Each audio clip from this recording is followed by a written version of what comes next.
오늘은 스캔들이라 하는 제목으로 말씀을 드리겠습니다. 어느 날 교회를 출석하는 한 자매가 목사님에게 찾아와서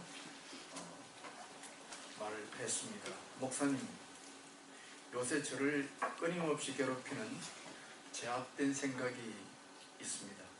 이 문제를 좀 도와주십시오. 저는 주일날 교회를 오면 제가 교인들 중에 가장 예쁘다는 생각을 떨쳐버릴 수가 없습니다. 저도 그런 생각을 가지면 안 되는 줄 알지만 어쩔 수 없이 그 생각을 자꾸 하게 됩니다. 어떻게 하면 이 죄를 처리해야 되겠습니까? 이때 목사님이 대답했습니다. 자매님, 너무 그 문제에 대해서 염려하지 마십시오. 그것은 죄가 아니고 단지 착각에 불과하니까요. 그랬다고 합니다. 이처럼 교회에서 자기가 잘났다고 착각하는 사람이 있죠. 교회에서 간혹 자기의 신앙이 가장 좋다고 착각하는 사람이 있습니다. 이런 착각에 빠지면 어느 죄보다 더 무서운 교만이라는 것이 내 마음속에 찾아오게 되어집니다. 그러므로 우리는 어떠한 경우가 있다 하더라도 나는 대단하다, 나는 잘났다 하는 생각을 버려야 할 것입니다. 그리고 내가 교회에서 심지어 몸을 불사르는 그런 대단한 헌신을 한다고 해도 그런 헌신조차도 하나님의 은혜로 내가 할 수 있었다라고 고백하고 자신을 겸손하게 낮추는 자가 천국에서 큰 자로 우뚝 서게 될 것입니다. 오늘 저의 설교의 주제는 천국에서 큰 자가 되라 하는 것입니다. 왜냐하면 오늘 본문 마태복음 18장 1절에 제자들이 예수님에게 천국에서 누가 크냐 이런 질문을 했고, 이 질문에 대한 대답이 오늘 마태복음 18장 전체의 내용이기 때문에 그렇습니다. 그래서 천국에서 누가 크냐 여기에 대해서 몇 가지 질문을 생각해보고 답함으로써 말씀을 전해보려고 합니다. 천국에서 큰 자가 되라 할 때 천국은 과연 어떤 곳이냐 하는 것이죠. 그 천국을 가보지 않았죠. 잘 알 수가 없죠. 그러나 성경에 기록되어 있는 부분만 가지고 이야기할 때에 천국에는 오늘 본문에 표현되어 있는 것처럼 큰 자가 있다는 것이죠. 큰 자가 있다는 말은 작은 자가 있다는 말이고, 다시 말하면 큰 자, 작은 자라고 하는 어떤 우리가 알 수 없는 하나님을 섬기는 일에 있어서 영적 서열이 있다고 하는 것입니다. 그래서 예수님의 제자들이 예수님에게 천국에서 큰 자가 누구냐 질문할 때에 예수님께서 그런 택도없는 소리 하지 마라. 천국에 뭐 크고 작은 것이 어디 있느냐. 그런 크고 작은 그런 불평등이라는 것이 어디 있느냐. 그렇게 말씀하지 아니하시고 오히려 이 땅에서 가장 자신을 낮추는 사람이, 그들이 교회에서 자신을 낮추고 낮출 때에 천국에서는 큰 자로서의 하나님을 섬기게 될 것이다. 그렇게 말씀하고 있기 때문입니다. 따라서 이런 예수님의 답변의 요지를 따라서 이 땅에 우리가 예수님을 믿고 교회에서 신앙생활할 때에 어떻게 하는 것이 천국에서 큰 자로서 하나님을 섬길 수 있는지 생각해 볼 수가 있을 것입니다. 여러분이 꼭 아시면 좋겠습니다. 우리는 피상적으로 천국이라고 하는 것은 어떤 절대적 평등이 이루어지는 그런 곳이라고 말하지 않습니까? 평등에도 세 종류의 평등이 있죠. 절대적 평등이 있죠. 또 하나는 결과적 평등이 있죠. 또 하나는 기회적 평등이 있죠. 근데 이 절대적 평등이라고 하는 것은 공산사회에서 이야기하는 거잖아요.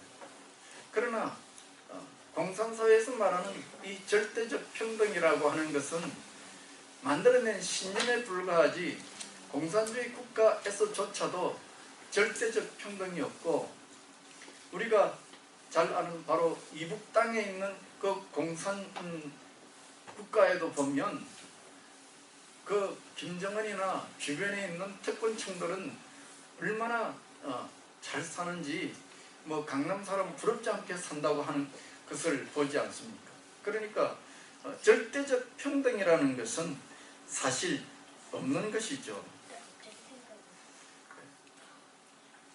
마찬가지로 천국에서도 절대적 평등이라고 하는 것은 없죠. 이 땅에 절대적 평등이 존재할까요? 없죠. 자연을 예를 들어서 한번 보십시오. 돌이라고 하는 하찮은 것만 봐도 그렇습니다. 어떤 돌은 좀 푸릇푸릇한 빛을 낸다고 해서 조그마한 돌 하나에 수백만원, 수천만원 하지만 어떤 돌은 아무리 커도 사람의 발에 거두 차이는 거 아니겠습니까? 이 세상에 돌 하나도 평등한 것은 없죠. 그런데 오늘 본문에 의하면 천국에는 어떤 영적 서열이 크고 작은 것이 있는 절대적 평등이 아닌 그런 차별화가 있다는 것입니다. 그래서 이것을 우리가 잘 아는 구원이라는 개념을 가지고도 설명할 수 있는데, 우리가 예수님을 믿으면 구원이라는 선물을 다 받습니다. 다 구원이라는 것, 공평한 하나님의 선물입니다. 그럼에도 불구하고 우리가 그 받은 구원을 개인적으로 이 땅에서 어떻게 활용하느냐에 따라서 그 구원은 높이가 다르고 깊이가 다르고 넓이가 개인마다 다 다르다고 합니다. 성경에는 상급이라는 개념이 있는데요, 이 상급이라는 개념을 가지고도 설명할 수 있을 것입니다. 예수님을 믿으면 누구나 다 평등하게 천국에 들어갈 수 있지만, 그러나 그 천국에 들어가면 상급이라는 것이 있어서 사람마다 천국에서 누리는 그 영적 축복을 누리는 데 있어서는 차별성이 있다 하는 것입니다. 여러분은 어떻게 제 말씀을 생각하십니까? 천국에도 차별이 있다. 어떻게 생각하면 좀 유치찬란하지 않습니까? 아니, 어떻게 천국에 불공평이 존재할 수 있습니까? 그러나 그럼에도 불구하고 성경은 우리에게 천국 상급이라는 표현으로 구원에 있어서도 그 크기가 다르다는 말로, 오늘 본문에는 천국에서는 큰 자가 있다는 말로 천국을 소개함으로써 오늘 예수 믿고 천국 갈 성도들에게 있어서 이 땅의 신앙의 훈련이 얼마나 중요하고, 예수님께서 우리로 하여금 이 신앙의 훈련을 분발시키고 격려시키기 위해서 이런 이야기를 한다고 하는 것은 하나님의 마음을 알 수 있죠. 이 땅에서 믿음의 훈련을 하는 것이 너무 중요하다, 이걸 강조해서 우리에게 이야기하시는 것이죠. 우리는 다들 하시는 말씀, 예수 믿으면 천국 간다, 그걸로 끝이지만 그렇지 않잖아요. 젊은 청년들이 오매불망 사랑하는 사람과 결혼하고 싶어 하지만은, 그러나 그 결혼을 하고 나면 결혼이 끝이 아니고 결혼보다 더 크고 험난한 삶이라는 것이 존재하지 않습니까? 그러니까 오늘 이 천국에 예수님께서 큰 자가 있다고 말씀하시는 것은 하나님의 마음이죠. 하나님의 마음이 어떤 마음이냐? 우리가 이 땅에서 하늘에서 받은 그 구원이라고 하는 선물을 가지고 잘 훈련받아서 하나님을 섬기는 일에 있어서 큰 사람이 되기를 원한다 하는 것을 우리는 이해할 수 있죠. 지난주에 답심리, 동대문 답심리 근처에 있는 한 교회가 언론에 뉴스에 올라왔죠. 톡도 왔어요. 같이 그 고발하는데 동참해 달라고. 아마도 제 생각으로는 그 교회가 대한예수교 장로회 합동 평양노회에 소속된 교회지만은 대한예수교 장로회 합동 평양노회에는 이단이 제일 많이 들어가 있는 노회이기도 하죠. 제 생각은 아마도 이 교회가 신천지 아류라고 그렇게 생각이 되어집니다. 그 금방 가면 그 옆에 강담의 공원이라는 데가 있는데 그 젊은 아이들이 얼마나 많이 돌아다니는지 알 수가 없고, 그 젊은 아이들이 뭘 한다고 공부를 한다고 아주 애를 쓰고, 주변에 애들이 전부 다 그 원룸이나 이런 걸 얻어서 거기서 합숙 생활을 하고 그렇게 하죠. 그런데 뉴스에 나왔죠. 이 훈련을 하면서 서로 때려라, 또 인분을 먹어라, 이런 가혹한 훈련을 시켜서 수십 명의 청년들이 반발하고 고발하고 그런 일들이 있었지 않습니까? 그럼에도 불구하고 이 청년들이 소위 백부장이 되고 싶어서, 천부장이 되고 싶어서, 50부장이 되고 싶어서 이 과정을 묵묵히 수행한다고 하지 않습니까? 참 훈련을 하더라도 참 과격하죠. 어떻게 자기 청년들끼리 주워 때리라고 할 수 있느냐? 어떻게 사람의 인분을 먹으라고 하느냐? 과격. 이것이 바로 이단의 중요한 특징이죠. 이단의 특징 중에 하나, 과격하다는 거예요. 과하다고 하는 것이죠. 그래서 이런 이단 교회가 비정상적인 과격한 훈련 때문에 교회에서 목사가 교인들에게 훈련 소리를 끄집어내기 어렵게 되었습니다. 왜? 또 이단이 아닌가 싶어서 말이죠.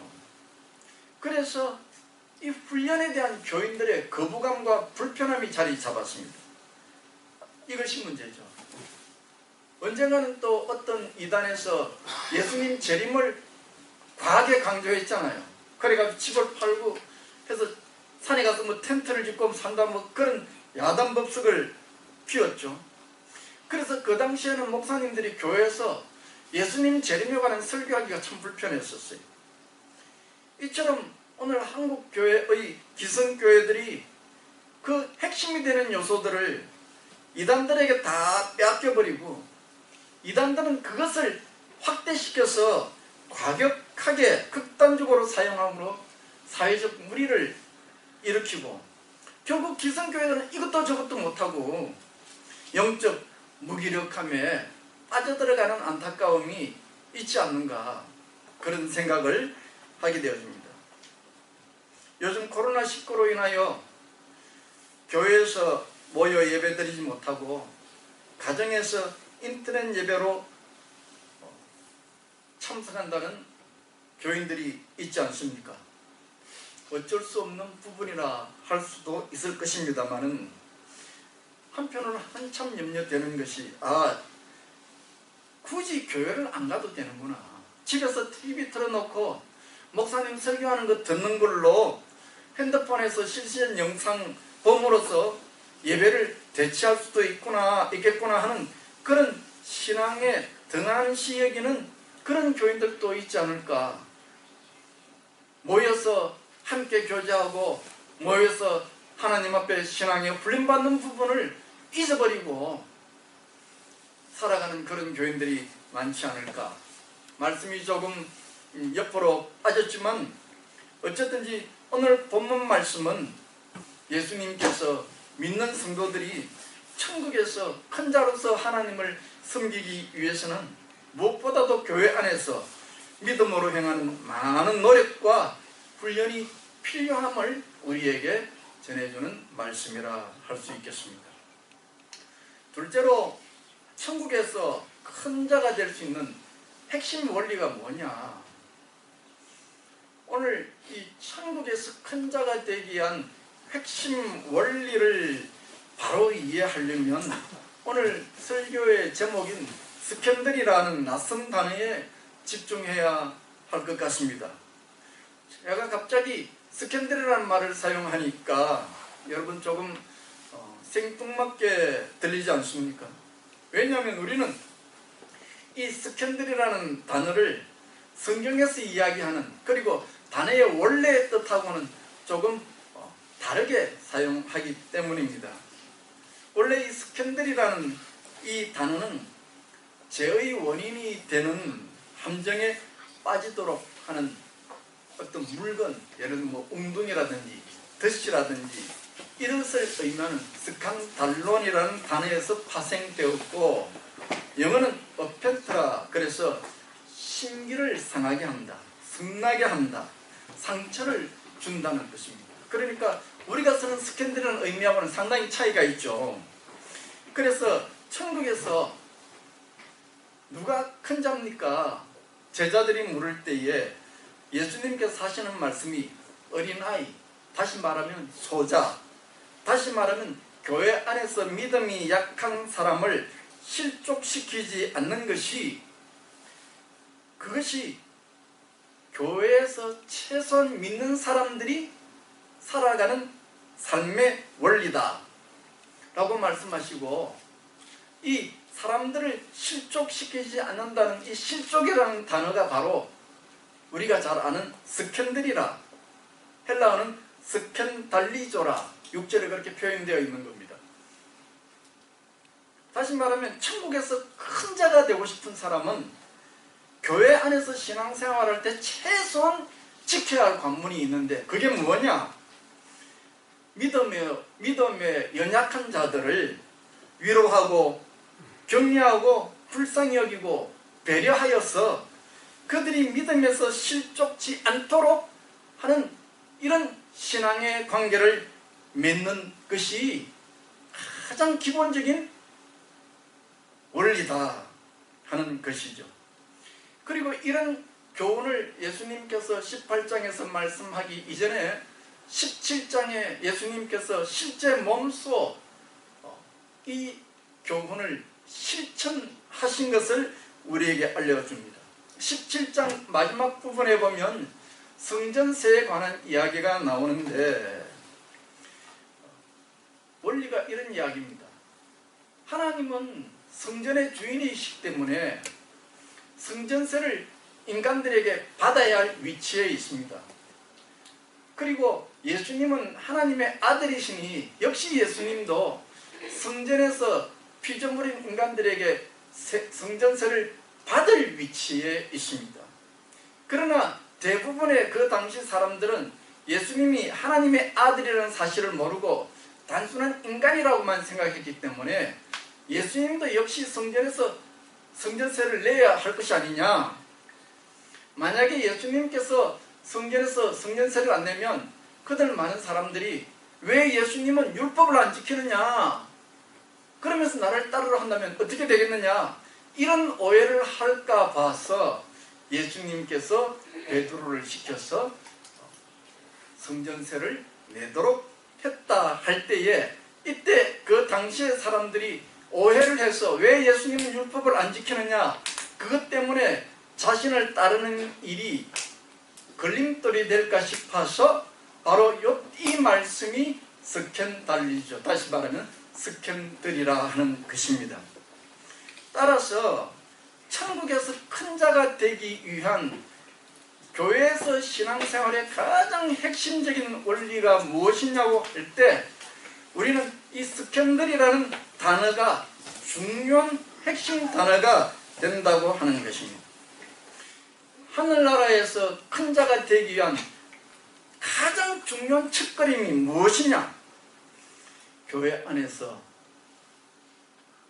나보다 약하게 보이는 사람들의 신앙이 실족되지 않도록 그들을 위해서 내가 양보하고 그들을 위해서 내가 손해보고 그들을 위해서 긍휼히 여기고 그들을 불쌍히 여겨서 그들이 교회에서 신앙생활하는데 실족하지 않도록 하는 이 믿음의 훈련, 이것이 첫 관문이다 하는 것입니다. 세 번째로, 그러면 천국에서 큰 자가 되기 위한 구체적인 원리가 무엇이냐? 구체적인 원리는 오늘 본문에도 잘 나오지만 소자가 되라고 하는 것입니다. 오늘 이 본문을 가지고 많은 부분에서 어린이날 설교로 이 본문을 잡지만은 이 본문은 예수님께서 어린이날 설교하라고 우리에게 주신 말씀이 아닙니다. 이 아이는 하나의 그냥 예수님께서 설교하기 위해서 내놓은 하나의 모델에 불과합니다. 어린아이, 오늘 이 마태복음 18장을 읽을 때 여러분이 잘 보시려면 어린아이가 나오죠. 또 소자가 나옵니다. 같은 의미입니다. 용어만 다르지 의미는 흐르는 맥이 같습니다. 거기에 100마리 가운데 잃어버린 길 잃은 양 한 마리, 다 똑같은 의미입니다. 또 뒤에 보면 동관이 나오죠. 빚을 진 동관, 똑같은 단어입니다. 같은 의미입니다. 예수님께서 중구난방으로 이야기했다 저이야기했다 하는 것이 아니고 표현을 바꾸어서 비유적으로 지금 설명하는 것입니다. 소자가 얼마나 중요한 역할을 하는지를, 하나님 보시기에 소자가 얼마나 귀한지를 이 비유 저 비유를 들어서 설명하는 것입니다. 그러므로 천국에서 큰 자가 되기 위해서 교회 안에서 구체적으로 실천해야 할 첫 번째 실천이 무엇이냐? 믿음으로 내가 소자가 되는 것입니다. 믿음으로 나를 낮추는 것입니다. 내가 교회 안에서 연약한 자를 배려하고 그들을 격려하고 그들로 하여금 믿음 생활을 잘 할 수 있도록 해줄 수 있는 가장 실천적인 것은 내가 낮아질 때 가능하다는 말이에요. 내가 사회에서 높습니까? 내가 사회에서 뛰어나고 힘이 있습니까? 그러나 교회 와서 내가 그 아주 낮은 자로 처해서 교회의 연약한 자를 돌볼 때 그 연약한 자가 감동을 받아서 믿음의 길을 걸어가게 되신단 말이에요. 그러니까 천국에서 큰 자가 되기를 원하는 이들은 교회에 와서 사회적 신분을 내려놓고 스스로 낮은 자의 자리에 처하는 훈련이 매우 필요하다.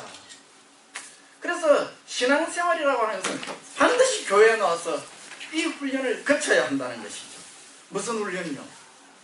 스스로 낮아지는 훈련이요. 죄송하지만 저는 지난날 어리석은 생각을 하며 살았던, 허물이 많았던 그런 때를 생각하지 않을 수 없습니다.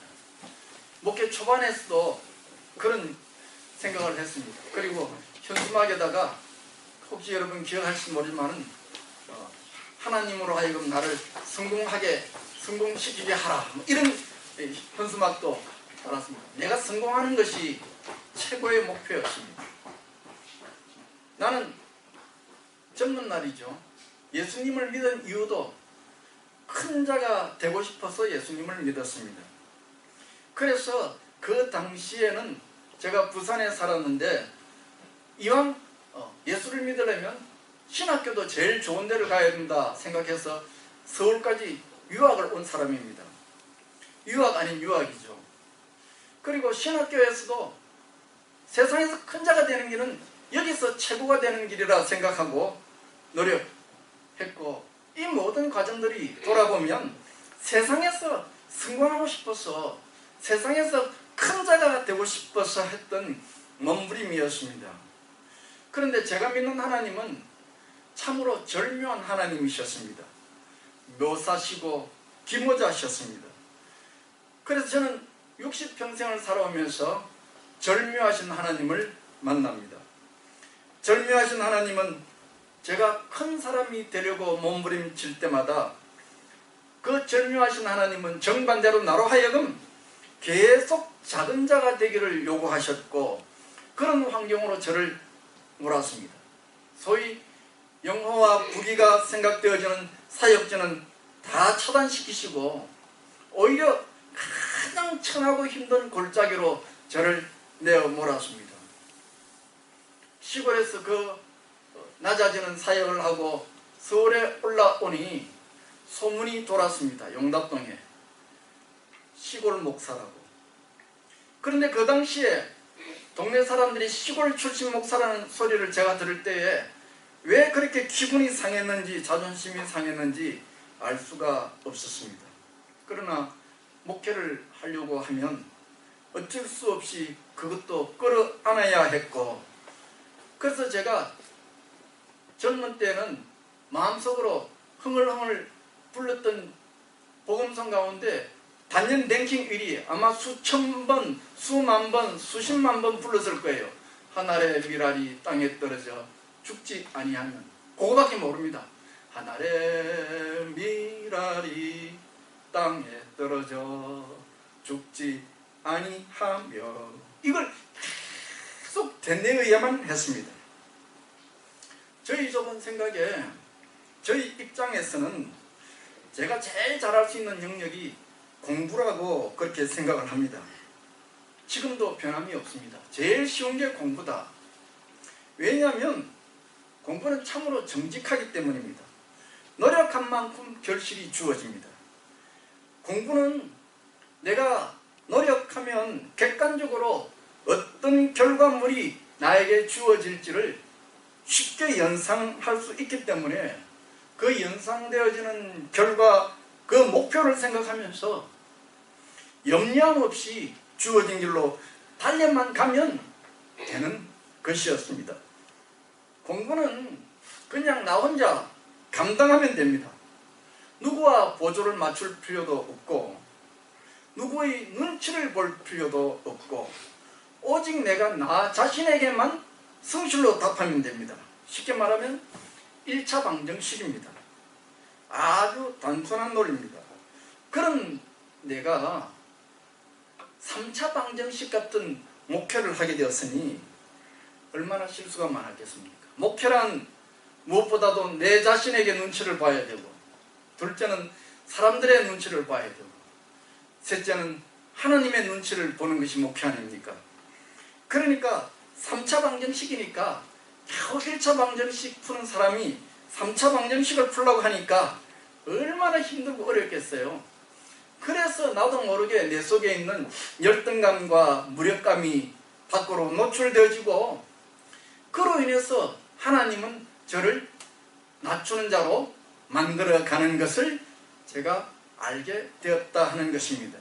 그래서 이제 60이 넘은 이 시점에 와서 말씀들을 통해서 절묘하신 하나님이 나를 낮추어가는 손길들을 경험하고, 썩 좋은 감정들은 아니지만 새벽 시간에 생각날 때마다 나를 낮추신 하나님 앞에 감사를 합니다.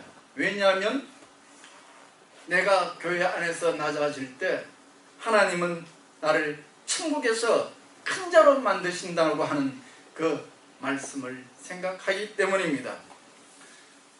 마지막으로 결론입니다. 결론이면서도 오늘 본문이 내용이 너무 방대하기 때문에 다 다루지 못하지만 사족을 조금 달면서 부족한 부분을 보충해 보려고 합니다. 천국에서 큰 자가 되려면 어떻게 해야 되느냐? 내가 낮아진다. 다시 말하면 행위로 천국 갈 수 있다. 이렇게 설명하시는 분들이 없지 않아 많이 있습니다만은 오늘 이 본문은 행위로 천국 간다고 가르치는 말씀이 아니라는 것을 여러분이 분명히 아셔야 합니다. 그래서 오늘 이 본문은 예수님께서 무리들에게 선포한 말씀이 아니고 제자들에게 한 말씀입니다. 다시 말하면 오늘 믿는 교회 공동체 사람들에게 믿음을 전제하고 드린 말씀입니다. 천국은 여러분 잘 아시지 않습니까? 행위로 구원받는 것이 아니고, 행위로 천국 가는 것이 아니고 믿음으로 가는 곳입니다. 목사님, 그러면 믿음으로 천국 간다는 것이 오늘 본문에 어디에 있느냐 그 말이에요. 오늘 본문에 보면 전부 다 행함이잖아요. 뭐 발을 자르지 않으면 눈을 빼지 않으면 천국 못 간다. 행위에 관한 이야기잖아요. 한번 제가 설명을 드려보겠습니다.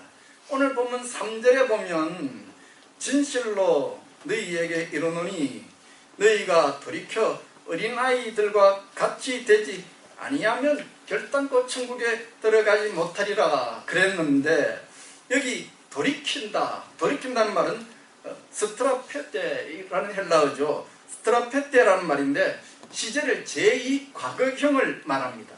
제2과거형이라는 그 당시 과거의 어느 짧은 한순간을 말하는 거예요. 다시 말하면 돌이킨다는 말은 과거의 짧은 순간에 결정적으로 탁 돌아서는 걸 말하는 거죠.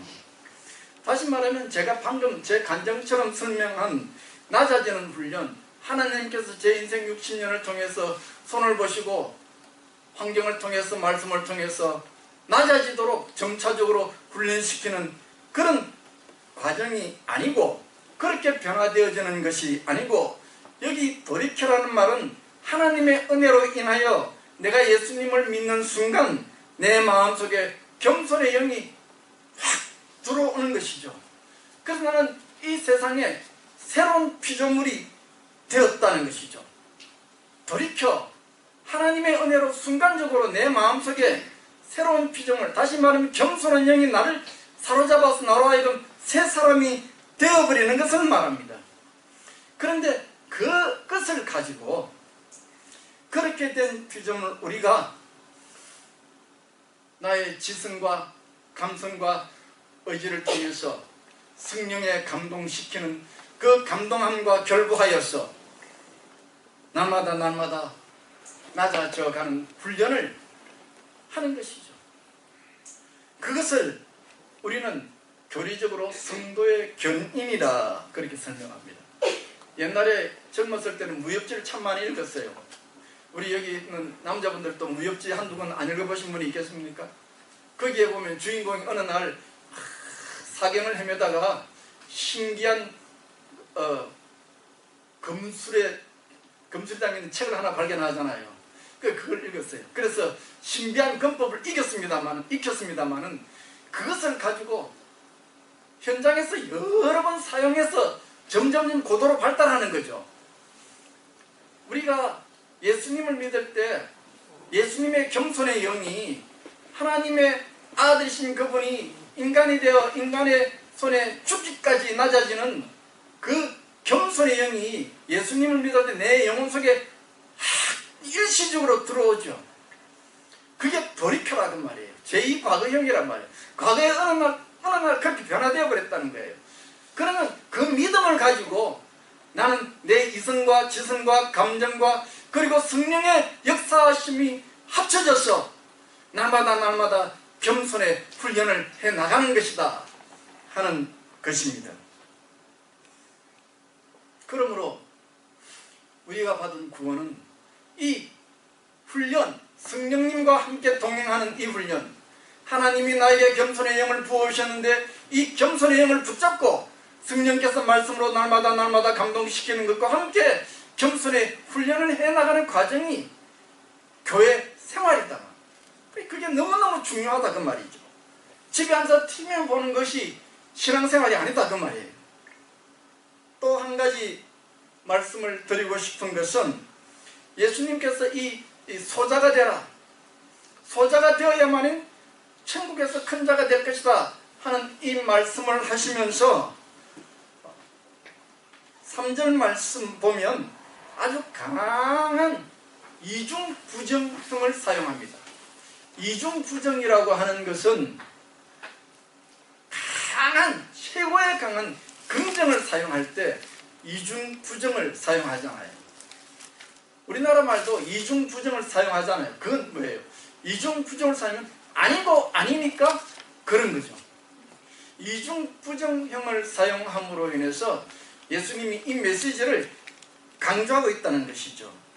한번 보면 이 18장 3절에 보면 진실로, 그리고 조금 넘어가면 결단코 들어가지 못하리라 그랬잖아요. 그러니까 이게 전형적인 이중부정이죠.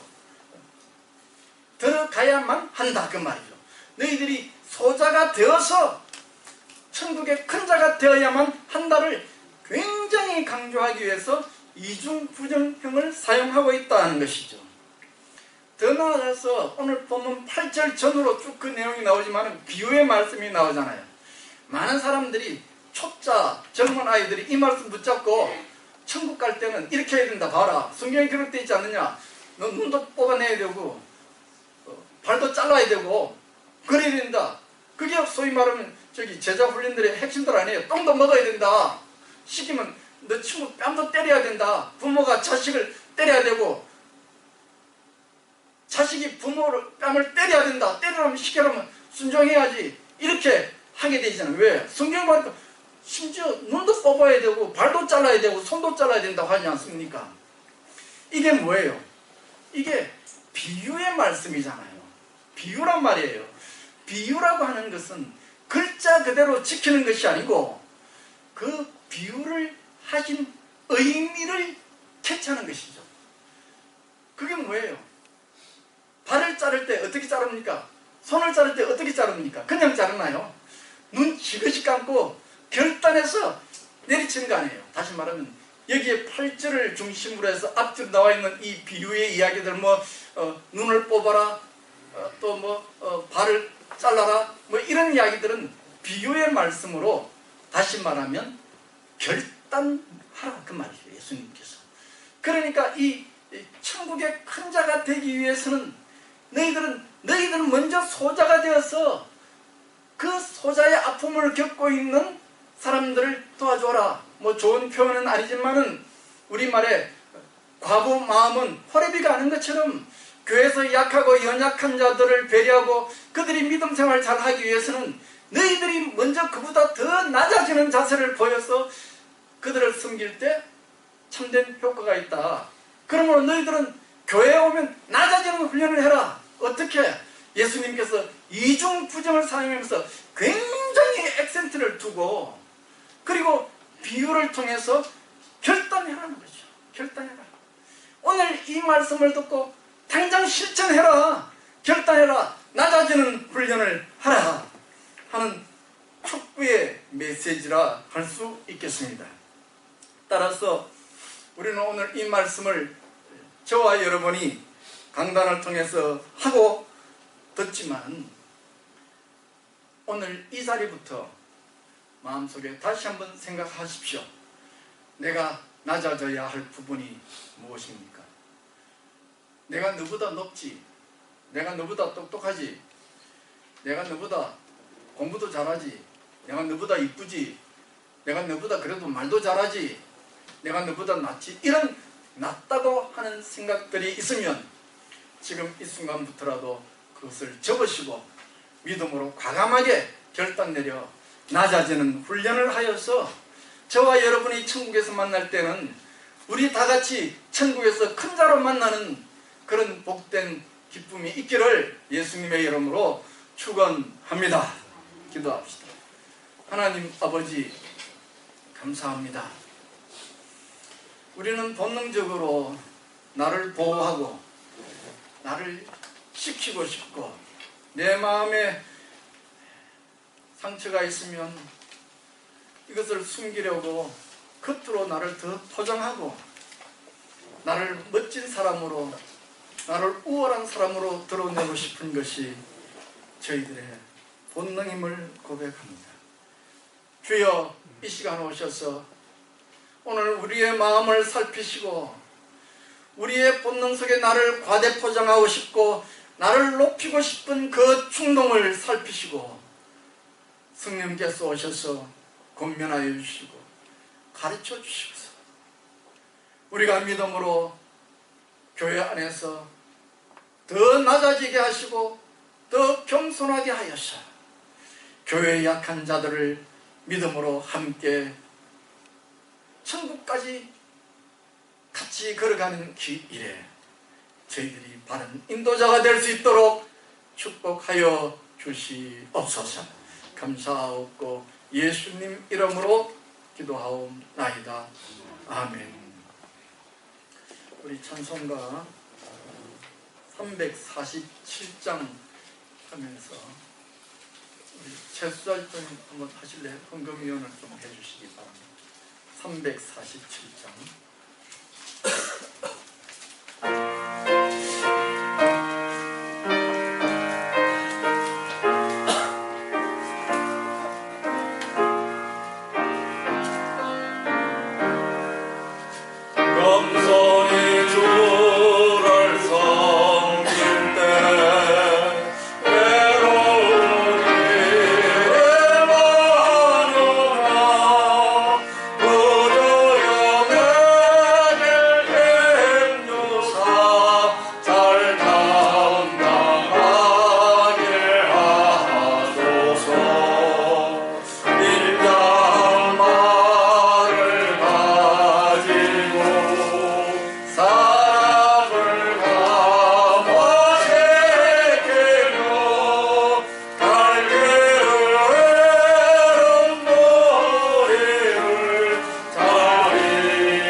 하나님 아버지 감사합니다.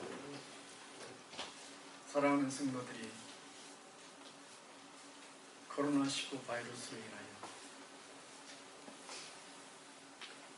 얼마나 많은 어려움과 답답함이 있는지, 눌리고 포위되고 꼼짝달싹할 수 없는 이 현실이 벌써 2달, 3달이 지나가고 있고, 이로 인하여 사랑하는 성도들이 사업에 활발한 활동을 하지 못하여 경제적으로도 위축되고 어려움으로 바짝바짝 진땀이 나는 그런 형편인데, 그 가운데서 사랑하는 성도들이 오늘 주 앞에 예물을 드립니다.